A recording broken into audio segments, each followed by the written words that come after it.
I'm here with Joe Rotella, and Joe, you love things that are shiny, don't you? I do, I do. So you have brought a lot of shiny. We are making this incredible oversized, or maybe even life-size, giant foiled flower. We are. You know, my first one was 2 feet in diameter, so we've gotten smaller. Oh. So I love working with foiled paper, and on flat surfaces it's great, and it is flexible, but it won't keep its shape. And so in order to make a 3D flower, I needed a way to get the foiled paper to keep a shape. Okay. And so how about stiffened felt? That was the trick. So we're going to start by cutting out a felt petal using the electronic cutting machine. So you've just designed a file here, right? That's the size that you want. Absolutely. Yep. Okay. So while that cuts, I'm going to show you the next step, which is to take a piece of felt and stiffen it. Now, I'm going to wear some gloves just because I don't have the ability to, quickly go wash my hands here. Okay. And some people like to wear gloves when they craft just because they don't necessarily like to get messy, but it's totally up to you. If I could get each finger in the right hole, that would make it a lot easier. Exactly. So this is a fabric stiffener, and I like to use it in a big plastic bag. You just squirt a bunch in there and put in a bunch of your felt. It's like shake and bake. It is. Although this is more like squish and squeeze. Squish and squeeze. I like that a lot. I think that's our technical to get terms. it there. Yeah. And now while you're doing that, I'll just say the electronic cutter is just determining how thick that material is. And so it looks like it's actually already done. And let's see our leaf. There we go.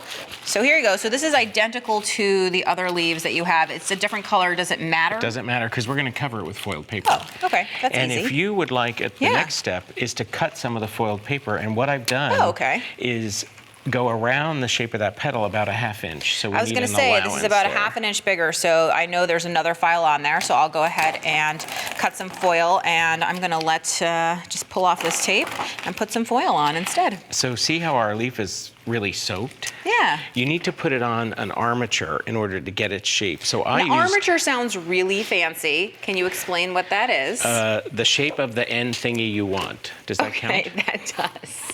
So I just used aluminum foil and I made a ring, and you have to cover it with plastic wrap because it'll stick to the foil.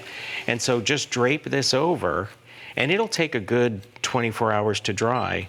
But when we're done, we'll have a leaf that's exactly stiffened to be that shape. And this could be any shape. Like if you wanted one side of the flower to be slightly higher, you would just make your aluminum foil underneath higher or anything like that. So I did a high one on this side and a low one on that side. I see. Perfect. When you're done, look at this. I mean, it's...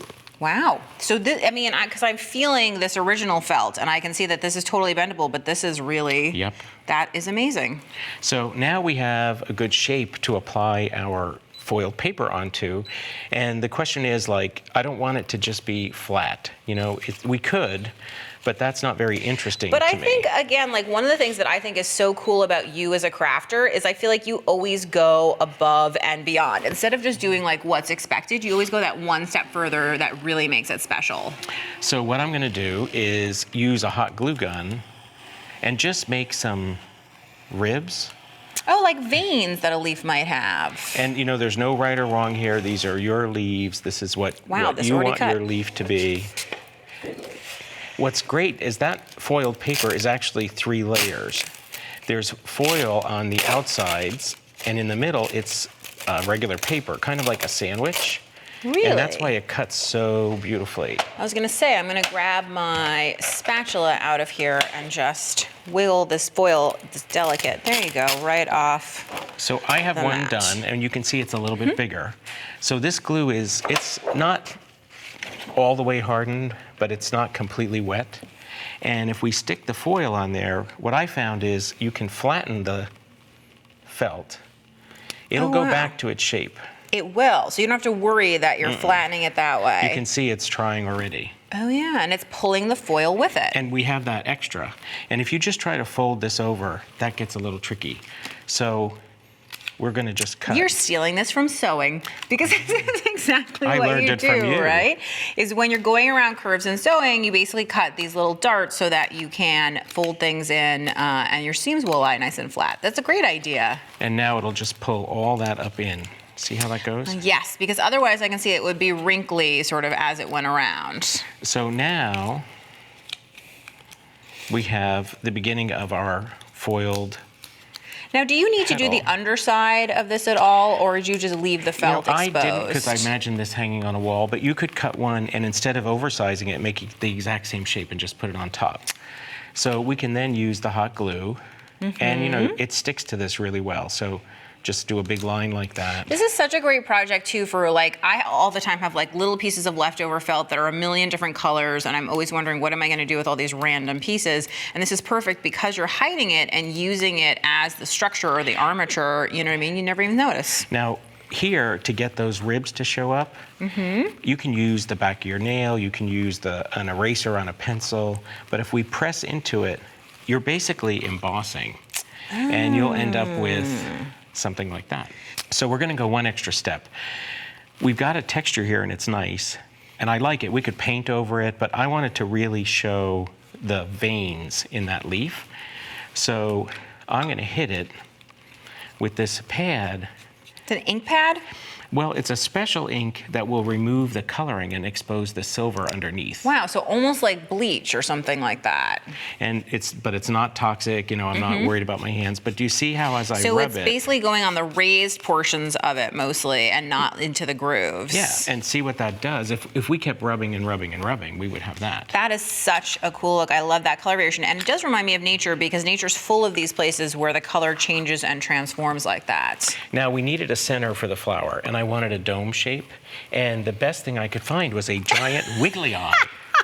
That's awesome. I love the wiggly eye. So here, foiled paper. Did you know that you just ruined that piece of foiled paper? I didn't, though, because, now if I can undo it, look at the cool texture that gives us. Oh, that is cool. And we could wrap it around.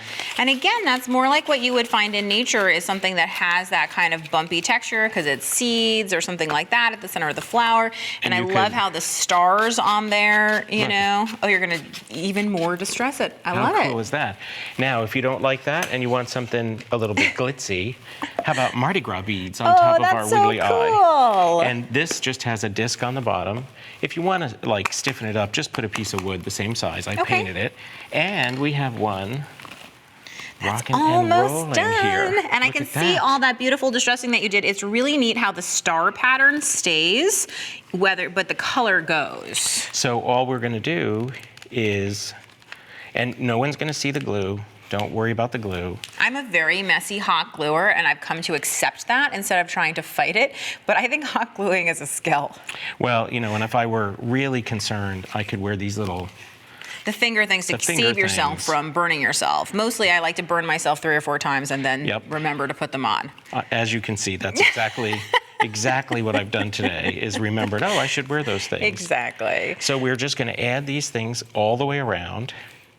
And now when we're you done, could make this, you know, any color you wanted to go with your home decor, because I know the one that we've seen was all in sort of like reds and yellows and oranges. This is all in purples. I mean, this would be really fun for centerpieces, actually, for a party. I think a child would love this in their room. Can you imagine a wall full of these? Oh, yeah. And especially, you know, like I said, the first one was 2 feet because I thought, okay, the electronic cutting machine can handle a large amount. That foiled paper is pretty big, right? So it makes it easy. And I imagine that you can put all sorts of things in the middle, like you could do a candle. Oh, that's a cool right? idea. You could turn it into a little clock or something like that. I mean, you could do a lot of different stuff. That would be really neat. Now watch that I don't burn you. Okay, I'll be careful. And it goes together so fast. And I love how you did the veining on these larger leaves. I can see how that is done, and you know, so that you really get that texture. And then all I did on the back of this one was add a sawtooth hanger. Ah, and then it's so easy to put on the wall. So there you have it. That is super cool, Joe. And this is one of those projects that I think, boy, girl, garden party, whatever. This was awesome. Thank you so much.